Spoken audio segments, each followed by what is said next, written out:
ವರದಕ್ಷಿಣೆ ಕಿರುಕುಳಕ್ಕೆ ಬೇಸತ್ತು ಗೃಹಿಣಿ ಆತ್ಮಹತ್ಯೆ ಮಾಡಿಕೊಂಡಿರುವ ಘಟನೆ ಬೆಳಗಾವಿಯ ಜ್ಯೋತಿ ನಗರದಲ್ಲಿ ನಡೆದಿದೆ.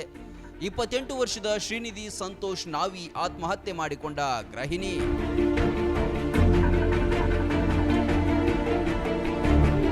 ಶ್ರೀನಿಧಿ ಹಾಗೂ ಸಂತೋಷ್ 2021ರಲ್ಲಿ ಮದುವೆಯಾಗಿದ್ರು. ದಂಪತಿಗೆ 2 ಮುದ್ದಾದ ಮಕ್ಕಳಿದ್ದಾರೆ. ಗಂಡ ಹೆಂಡತಿ ಮಧ್ಯೆ ಆಗಾಗ ಗಲಾಟೆ ನಡೀತಾ ಇತ್ತು. ಮನೆಯ ಮೊದಲ ಮಹಡಿಯ ಕಿಟಕಿಯ ಗ್ರಿಲ್ಗೆ ವೇಲ್ ಬಿಗಿದುಕೊಂಡು ನೇಣಿಗೆ ಶರಣಾಗಿದ್ದಾಳೆ.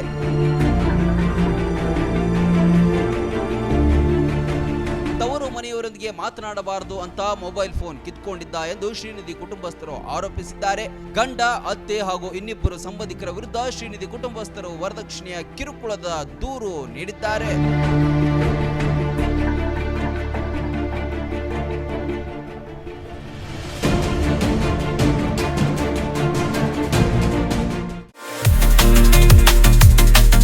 ನರ್ಸರಿಯಿಂದ PUCವರೆಗೆ ಗುಣಮಟ್ಟದ ಶಿಕ್ಷಣಕ್ಕೆ ದಿ ಬೆಸ್ಟ್ ಕೊನ್ನೂರು ಶಿಕ್ಷಣ ಸಂಸ್ಥೆ LT. ವಿಶಾಲವಾದ ಕ್ಯಾಂಪಸ್, ಡಿಜಿಟಲ್ ಕ್ಲಾಸ್ ರೂಮ್, ನುರಿತ ಬೋಧಕರು, ಕಂಪ್ಯೂಟರ್ ಪ್ರಯೋಗಾಲಯಗಳು, ಹಾಸ್ಟೆಲ್, ಸ್ಕೂಲ್ ಬಸ್ ಸೌಲಭ್ಯಗಳನ್ನು ಒಳಗೊಂಡಿದೆ.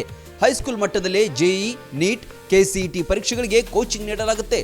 ಪಠ್ಯೇತರ ಚಟುವಟಿಕೆಗಳಾದ ಸಾಂಸ್ಕೃತಿಕ, ಕ್ರೀಡೆ, ಶಿಸ್ತಿಗೂ ಹೆಸರಾಗಿದೆ. ಅನಿಲ್ ಕುಂಬ್ಳೆ ಸ್ಪೋರ್ಟ್ಸ್ ಅಕಾಡೆಮಿಯ 10 ವೀಕ್ ಸ್ಪೋರ್ಟ್ಸ್ ತರಬೇತುದಾರರಿಂದ ಕೋಚಿಂಗ್ ನೀಡಲಾಗುತ್ತೆ. ಇದು ಏಕೈಕ ರೂರಲ್ CBSE ಸ್ಕೂಲ್.